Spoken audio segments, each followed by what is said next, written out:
Hello, I'm Tom Wilkinson, and welcome to the Thinking in English podcast, a podcast aimed at intermediate to advanced level English learners. Brexit. I'm sure you must have heard about Brexit at some point in the last 4 years. And the UK finally left the EU on January 1st, 2021. I often get asked about Brexit by English students and foreign friends. And one of the biggest challenges people face is the vocabulary. So on this episode, I will introduce some of the key vocabulary that could help you understand and read about Brexit. But first, why not follow the Thinking in English Instagram page? Thinking in English podcast, or link is in the description. It's full of great vocabulary, pronunciation, and grammar content. And you definitely should look at our blog, thinkinginenglish.blog, for all transcripts and bonus content. Here is today's vocabulary list. As always, the written list is available in the description of the podcast and also on our blog, thinkinginenglish.blog. Departure. Departure. Departure is the act of leaving somewhere or an occasion when this happens. For example, our departure was delayed because of bad weather. Union. Union. Union is the act or the state of being joined together. For example, the debate on European political and monetary union continues. To coin. To coin. To coin is to invent a new word or expression, or to use one in a particular way for the first time. Allen Ginsberg, for instance, coined the term flower power. Divisive. Divisive. Used to describe something that causes great and sometimes unfriendly disagreement within a group of people. The Vietnam War was an extremely divisive issue in the US. To trigger. To trigger. To trigger something is to cause something to start. For example, some people find that certain foods trigger their headaches. To reach. To reach. To reach something is to achieve something after careful thought or discussion. For example, after hours of discussion, the committee finally reached a decision. Tariff. Tariff. A tariff is a charge for services or on goods entering a country. For instance, the US has imposed new tariffs on chocolate from Brazil. Regulation. Regulation. A regulation is an official rule or the act of controlling something. New safety regulations have been brought in. And finally, contention. Contention. Contention is the disagreement that results from opposing arguments. For example, there's a lot of contention about Brexit. For every person firmly in favour, there's someone fiercely against it.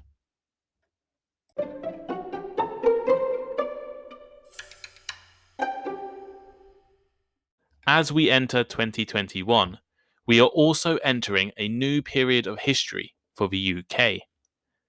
From the 1st of January, the UK has completed its departure from the European Union. Although we technically left 11 months ago, the agreement covering the UK's departure only lasted until the end of 2020. It has been 4 years since the UK voted for Brexit, although it feels a lot longer. In that time, the UK has had 2 general elections, 3 different prime ministers, and thousands of arguments about what life without the EU should be like. Whatever country you are in, you probably heard about the UK leaving the EU. It has been an incredibly complicated situation. But if you are someone interested in living or working in the UK, it is something you probably should learn more about. Even if you don't plan to visit the UK anytime soon, it is actually an interesting topic to read about or study.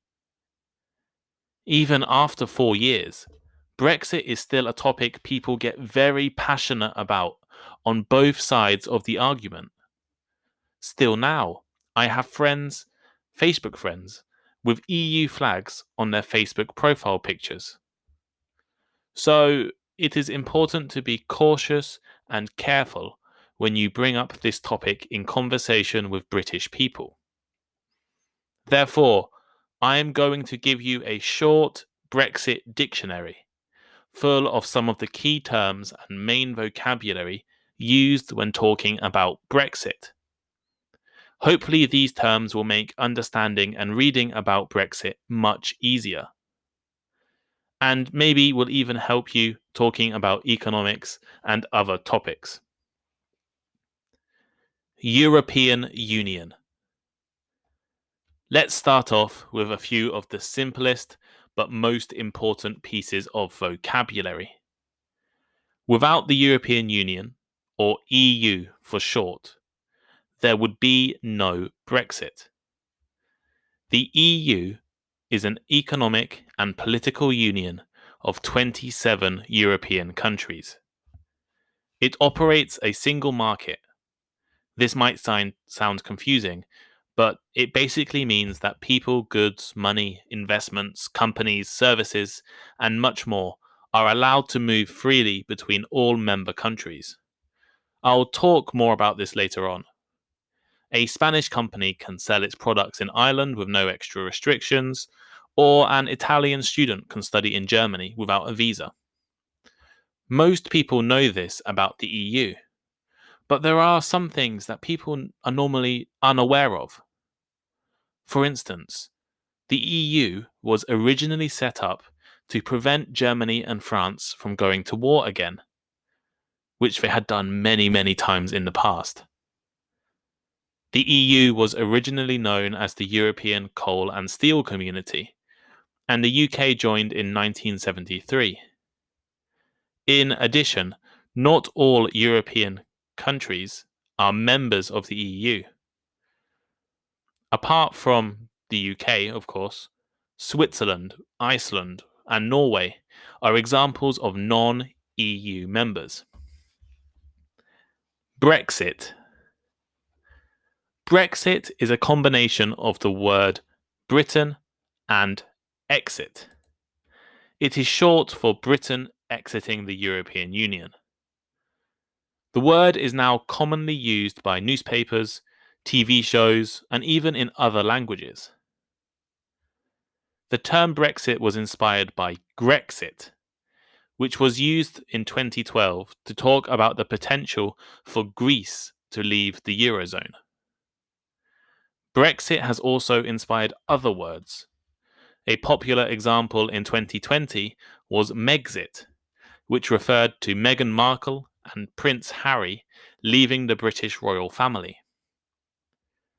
Ignoring the meaning of Brexit itself, it is actually an interesting type of word that you should be aware of anyway.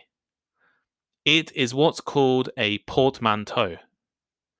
A portmanteau is a blend of words in which parts of multiple words are combined into a new word, as in smog, which is coined by blending smoke and fog. smoke, fog, smog. Or motel, which is from motor and hotel. Motor, hotel, motel. Brexit. Britain exit, Brexit. Can you think of any other portmanteaus? EU referendum. I might have talked about referendums in an earlier episode, but just in case, I'll explain again here. A referendum is a vote on a particular proposal and can have nationwide or local forms.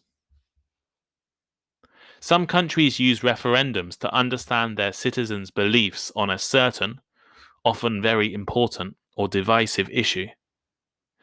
In 2014, Scotland held a referendum to decide whether they would stay part of the UK.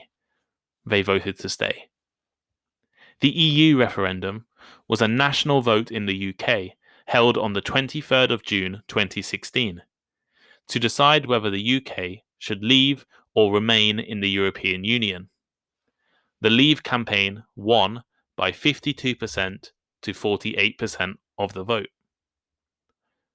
So now let's look at some of the more specific and technical terms often used when talking about Brexit. Article 50. Article 50 is part of an EU treaty that explains how a member country can leave the EU. Prime Minister Theresa May triggered Article 50 in 2017 and therefore started the formal process of the UK leaving the EU. However, it was not an instant departure. From being triggered in March 2017, the UK didn't leave the EU until January 2020 and wasn't completely outside of EU commitments until 2021. This article would also be used if another country decides to leave in the future. No deal.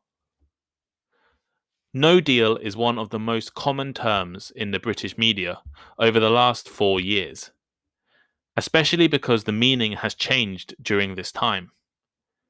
No deal originally meant the UK leaving the EU without agreeing anything about the terms on which that was going to happen.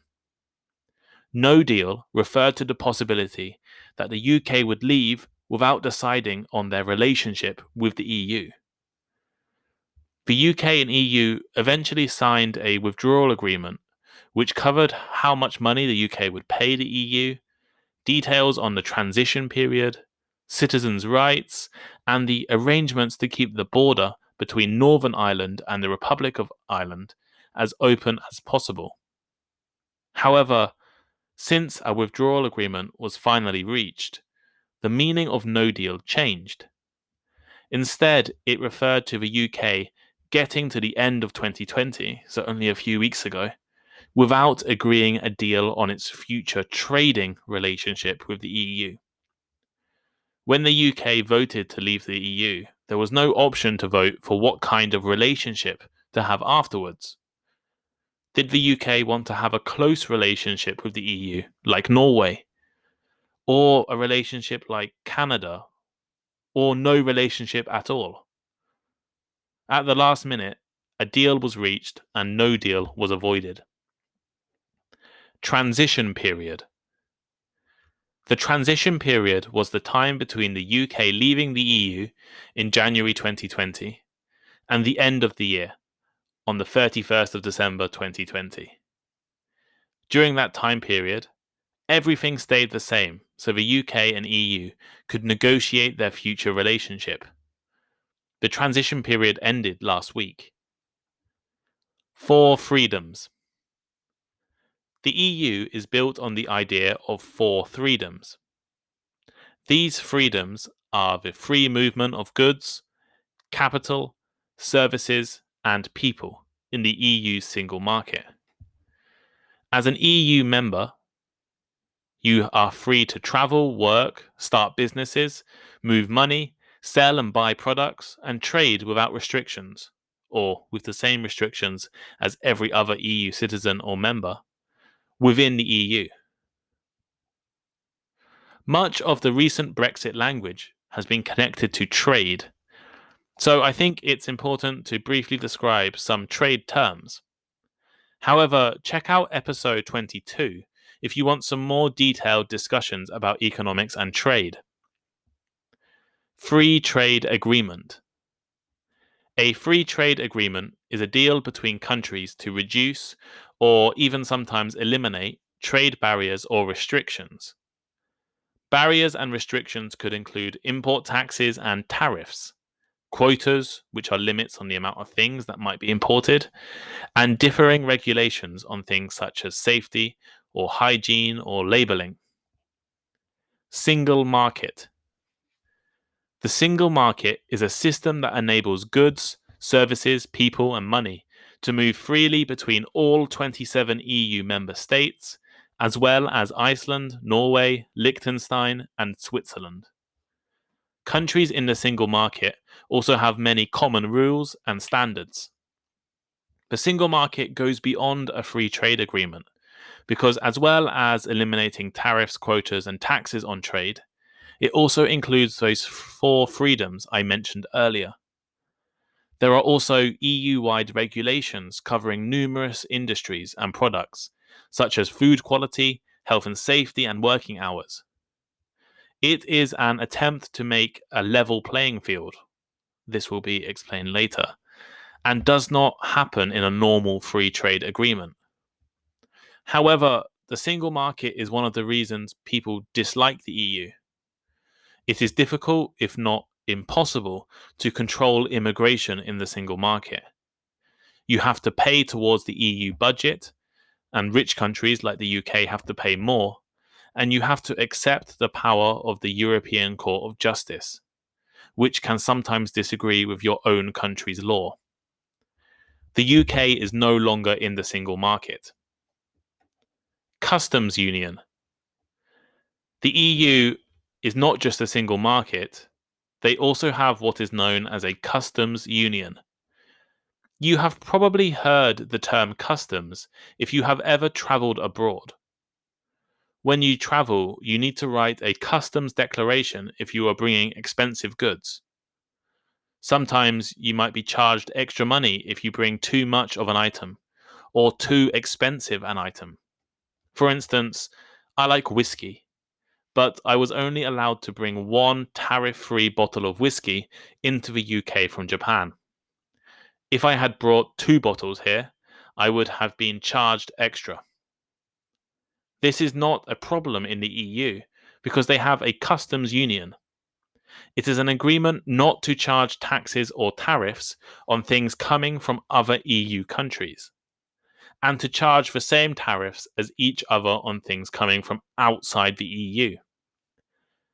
Turkey is an example of a country not in the EU, but one that is in the customs union. However, Turkey is not in the single market. The UK is also no longer in the customs union, as well as no longer in the single market. WTO rules. If countries don't have free trade agreements, they usually have to trade with each other under rules set by the World Trade Organization. Each country sets tariffs or taxes on goods entering. For example, non-EU cars entering the EU are charged a 10% tax, while some foods are taxed over 40%. Under WTO rules, if the UK chose to put no tariffs on goods from the EU, it must also have had no tariffs on goods from every WTO member. It would need a trade agreement with the EU to offer different terms. And this is why there was so much pressure last week on the UK and the EU to sign a deal. Because UK trade and EU trade is incredibly important for both sides. Fishing rights. What does fishing have to do with Brexit? Well, it turns out a lot. In fact, fishing is one of the major areas of contention between the UK and the EU. As an island country, the UK has traditionally owned a large amount of water, as well as the right to fish there. During Brexit negotiations, the UK sought to regain control of its waters instead of allowing EU fishermen equal access, while the EU sought to make sure that their fishermen could continue working in UK territory. Fishing is actually a major issue in other parts of the world, not just Europe. For example, the South China Sea and in Southeast Asia, fishing disputes are one of the major contentions there as well. Level playing field. The level playing field is a set of rules that EU countries need to follow. The rules cover issues including workers' rights, aid, and business competition. The rules are designed so that no EU country has an unfair advantage over another. Essentially, a country cannot give companies from its own country special help or introduce special taxation to undercut another member. One of the major debates in the Brexit negotiations was about the level playing field. The EU, in particular, was worried the UK would reduce corporation taxes or provide subsidies to UK businesses. Schengen area. The Schengen area is made up of 26 European states that have removed passport controls at their borders so people can travel freely. I travelled to Belgium by bus a few years ago, and there was no sign of the border between France and Belgium. No border guards, passport patrols, or anything. This is because of the Schengen area. Some European Union members are not in the Schengen area, while some countries that are not members of the EU, like Norway and Iceland, are in the Schengen area. The UK has never been in the Schengen area, so Brexit isn't changing that too much.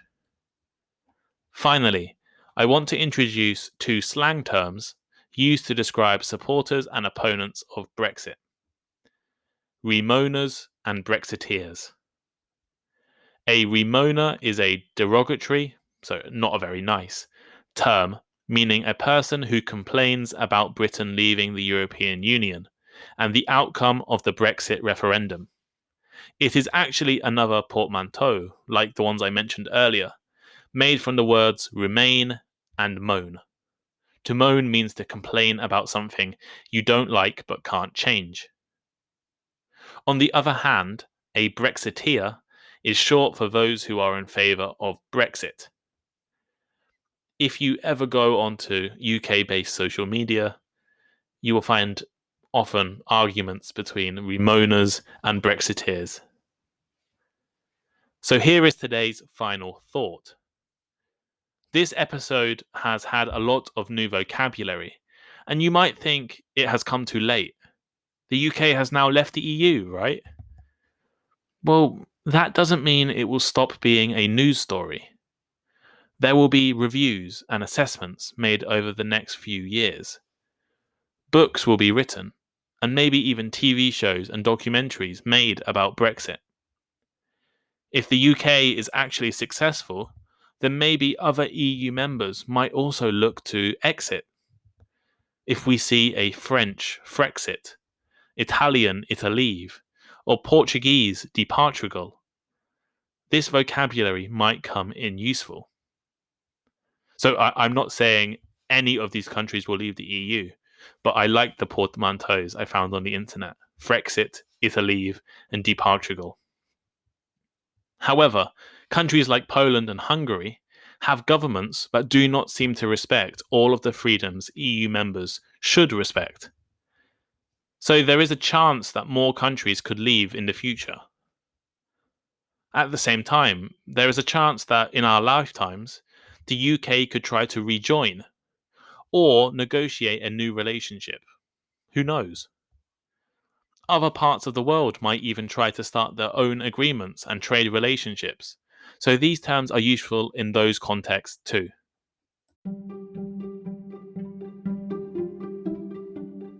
Thank you for listening to today's episode of Thinking in English. Share with your friends, check out our social media links in the description, and send us a message.